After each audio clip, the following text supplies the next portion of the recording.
Tan no son imbatibles que traen un problemón adentro. ¿Cuál? Morena está crujiendo. Especialmente con la Ciudad de México. Está crujiendo, no está crujiendo acá. Acá no hay tal diferencia. Oye, que si llegó Perengano, que si llegó... No, acá hay una unidad básica, sustancial alrededor de Xochitl.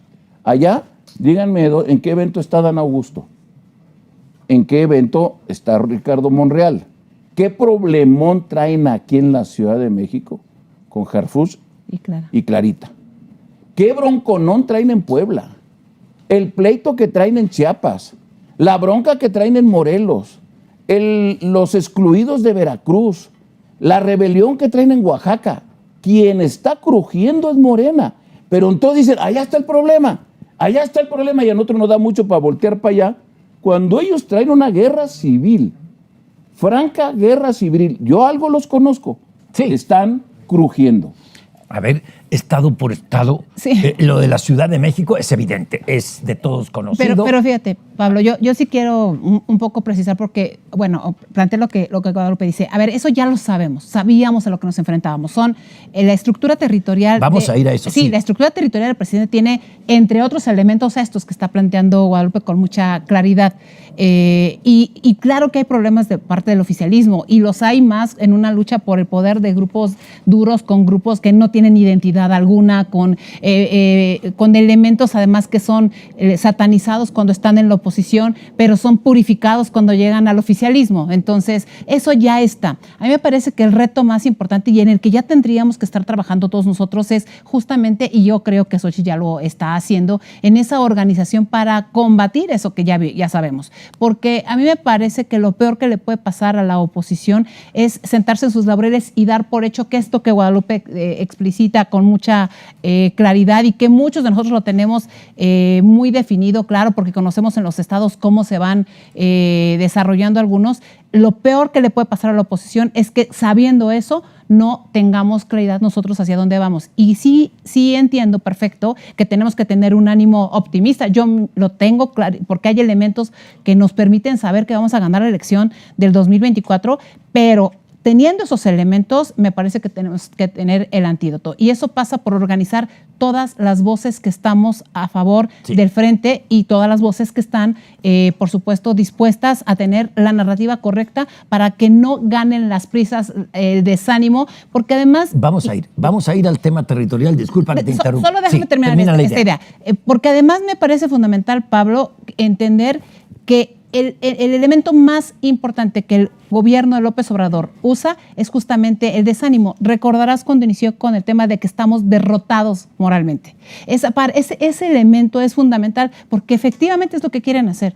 A mí me parece que seríamos ilusos de no entenderlo, además después de 5 años ya. Sí, vamos a entrar a fondo en ese tema porque es importantísimo. Pero antes me brincó esto de Guadalupe. A ver, no lo había captado y creo que debe compartirse.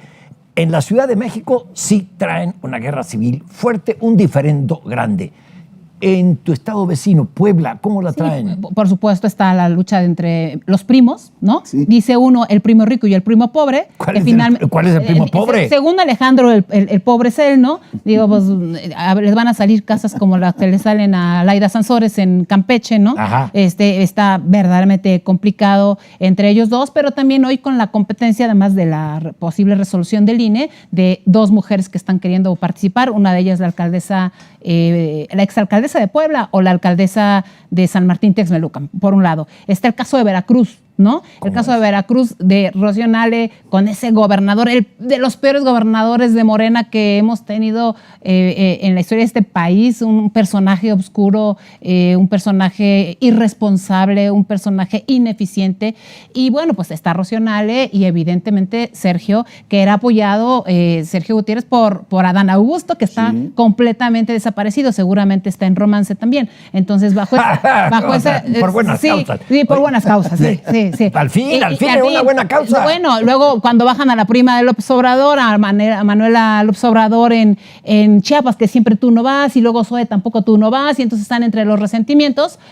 Tú recordarás, Guadalupe, bajan a Zoe y Zoe va y le levanta la mano a Manuela, y luego el presidente dice tú no vas, el que no pone candidatos, el presidente de los dedos que no pone candidatos. ¿Cómo se llamaba la prima? Manuela. Manuela Obrador. Obrador, sí, la prima.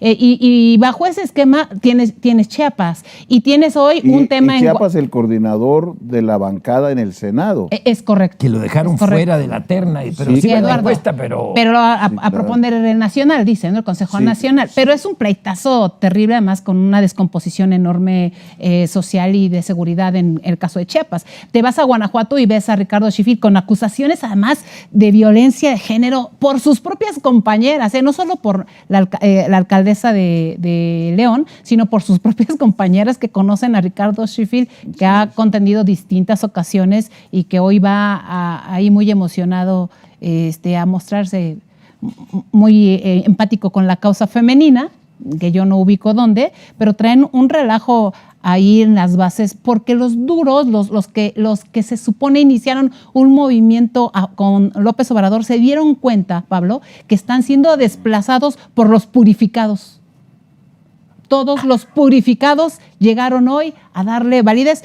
Lo cierto es que nadie se dio cuenta, o por lo menos ellos son demasiado ingenuos, aunque en mi casa mi madre, que en paz descanse, decía que la ingenuidad en política no existe, se le llama de otra manera. Sí, tenía razón tu mamá. Entonces, en ese sentido, no se dieron cuenta que así ganó López Obrador. No ganó por el pueblo. ¿A poco creen que de veras el pueblo llegó al gobierno actualmente? No ganó por el pueblo. Perdón, no desdeño los 30 millones que se la pasan presumiendo, pero ganaron con la ayuda de muchos cuadros que son exactamente los mismos cuadros que están adueñados de los gobiernos en los estados. Así ganaron.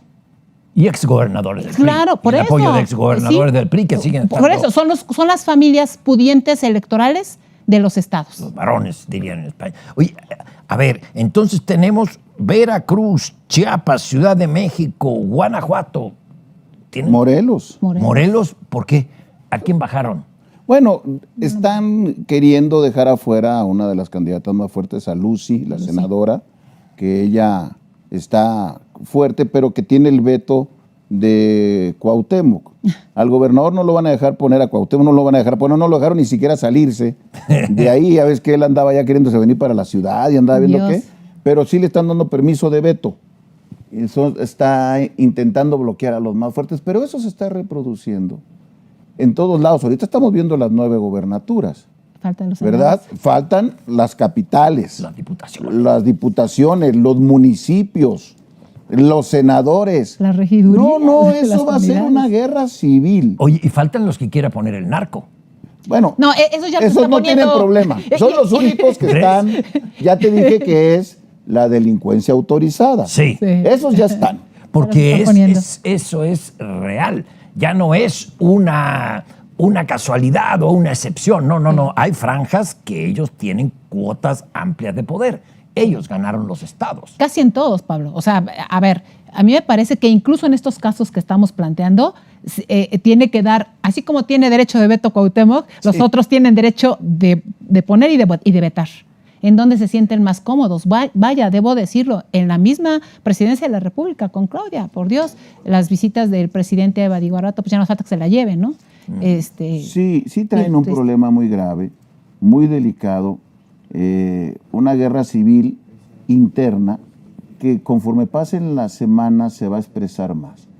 Por eso tiene cierto sentido que Marcelo no haya acelerado su ruptura, como muchos pensaron, era como dar el golpe de inmediato, salirse. No, Marcelo, conocedor de donde está trabajando, está retrasando su salida para que se le junten las otras crisis que se están generando en los estados. Y por eso hoy lanza una ofensiva de decir, y además tenemos los diputados para poder cambiar ley de ingresos y presupuesto. Y está acumulando fuerza producto de que Morena está entrando en una crisis entre ellos, porque ya no será Andrés Manuel el que formalmente tome las decisiones, aunque todo el mundo sabemos que él las toma. Le dio el bastón de mando a Claudia, pero el control remoto está en Palacio Nacional. De ahí más o menos le van dando indicaciones al bastoncito de para dónde moverse. Pero están entrando en crisis, amigo. Y eso es un factor que se va a reflejar más adelante, sin ninguna duda. Claro, ellos intentan tenerlo fuera del escenario de la discusión, andan en una campaña como andaba Luis Echeverría Es el o modelo. López Portillo. Llega Claudia a un estado, el gobernador le hace un evento gigantesco, mandan a traer los sectores, los empresarios, los sindicatos, las mismos. colonias, las movilizaciones, gente. Era campañas estilo López Portillo. Y anda estado por estado diciendo que aquí vamos a todo dar, vamos muy bien, tratando de ocultar el conflicto que tienen con todo el aparato del Estado. Eso que la gente quisiera que acá se repitiera no es tan fácil. Acá tenemos que construir una serie de consensos, tomar una serie de decisiones. No tenemos el poder económico que ellos tienen, pero, como bien dice Adriana, hay que estar atentos a tener la estrategia correcta, adecuada y en su momento implementarla, no cerrar los ojos a las posibilidades de mejorar nuestra manera de actuar, pero no nos debe de llevar a que esta necesidad de tener esta discusión veremos lo que está pasando enfrente, porque entonces no tendremos manera de actuar bien. Tenemos que estar mirando los dos lados. Y un lado importantísimo es cómo se está moviendo tu adversario. Y tu adversario tiene una crisis. Te doy un ejemplo de la crisis. ¿Por qué si están 30 puntos, 40 o 50 arriba, para qué entrar en un conflicto con Clara en Iztapalapa? Si aquí están 30 puntos arriba, ¿para qué quieren a Harfuch? Porque Harfuch, dicen, viene a quitarnos parte de la clase media a la oposición. ¿Pero cuál? Si están 30 arriba, Sí. ¿para qué entran en esa crisis? Y más ¿Por en la qué Ciudad de están en México. esa guerra? Pues porque no es cierto. Porque ellos saben que en la Ciudad de México, si no logran una parte del voto de la clase media, van a perder inexorablemente. Y Claudia prefirió poner al policía que a su compañera fundadora de Morena. Sí. Eso es. Claudia prefirió al policía que a la fundadora. Y eso no es cualquier cosa. Están en un conflicto tan fuerte que uno no se explicaría bajo la premisa de que están en día de campo, de que todo está ya resuelto. No, no está resuelto, que tienen un tremendo conflicto. La delegación Iztapalapa es la delegación más grande de la Ciudad de México. ¿Quién es la segunda delegación más grande? La Gustavo Amadero. ¿Quién renunció al consejo y a la delegación para irse a coordinar la campaña de Clarita? El delegado Chiguil. O sea, las dos, el de Chiguil les dijo, ahí nos vemos, yo voy a ir a defender a Clara de la imposición del policía. Las dos delegaciones más grandes en rebeldía. Ya no digas los moneros, los intelectuales que hoy firmaron como 400, como 350 no tienen ninguna categoría de intelectual y los otros 50 son muy dudosos, ¿verdad? Todo eso es producto de que no es cierto, que está resuelto el tema. Están en una guerra civil en el corazón, en la ciudad de Claudia, la que gobernaba Claudia. Imagínate que Claudia... ¿La gobernaba? Que desgobernaba. ¿Gobernaba? Bueno, ella pasó de ser jefa electa a regenta. Sí. Llegó el momento en que decidió ser regenta y hacer todo lo que le dijera el presidente y romper esa autonomía que habíamos ganado constitucionalmente apenas, apenas hace 2, 3 años, cuando se reformó hace 5 años cuando se reformó la Constitución para que fuera el Estado 32 con Congreso propio, con autonomía, con una propia Constitución, que esa autonomía ella... Pero ahora con el policía sale peor. ¿A quién le va a hacer caso al policía? Bueno, esa guerra civil demuestra su propio nerviosismo. Nos ponen una careta de sonrisa, de que están alegres, y traen una guerra interna en el corazón de del país. La base de la que es aspirante de Morena, que la obliga a traicionar a su compañera fundadora de muchos años de lucha por un personaje, pues que yo ni sé cuál es la primera idea, no tiene la menor idea, una campaña muy estilo Peña Nieto, está muy guapo y bombón, te quiero en mi colchón, y la izquierda. Es un buen policía. Es un buen policía. Sí. Está bien, es un buen policía. Ya lo quieres de precandidato presidencial, dicen en Morena, porque si es jefe de gobierno, claro, ese es precandidato presidencial. En 3 batadas, sí. Imagínate todo lo que están sufriendo los sectores más duros o más convencidos del proyecto de Morena. Están en una crisis, han de levantar en la madrugada todos sudorosos, nerviosos, imaginándose que toda su lucha, Dios mío, todo lo que luchamos para que nos gobernara, Pero es el hijo de Barragán, del general del 68, Sí, bueno, o el de la guerra Nieto. sucia, el nieto. Pero es la evidencia justamente de la farsa que significa Morena, Pablo, porque, a ver, no es que nos demos cuenta apenas, es que hoy son mucho más evidentes en las cosas que hacen. Fueron con la bandera del 68, los jóvenes estudiantes, Ayotzinapa. y viene este tema. Van con la bandera de los 43 y dicen, no, el ejército nada tuvo que ver y Peña Nieto tampoco, ¿no? No, el Estado no. Hoy condecoran a un general, ¿no? El presidente, que fue acusado igual que García Luna. Y nada de eso aparece. Luego viene otro elemento. Fueron a la campaña con las causas de las madres desaparecidas y no las atienden. No las reciben. Es más, les desaparecen el sistema donde se registran las desapariciones. Vienen con las causas de la pobreza y aunque dicen, porque los datos hay que leerlos muy bien en el Coneval, que hay una disminución de la pobreza, no dicen que la pobreza extrema aumentó y que las carencias en términos de servicios son mayores. Vienen con un tema de la parte intelectual, que bien comenta Guadalupe, pero resulta ser, Pablo, que esa parte intelectual es inexistente porque están monolíticos. Basta escuchar por lo menos a los moneros y que además han hecho de la televisión pública un verdadero circo terrible. Cero pluralidad. Sí, y basta escuchar a personajes como la escritora Berman, ¿no? Que dice yo soy periodista independiente y termina en una cena en su casa con Clara Brugada, viendo cómo bajan a uno de sus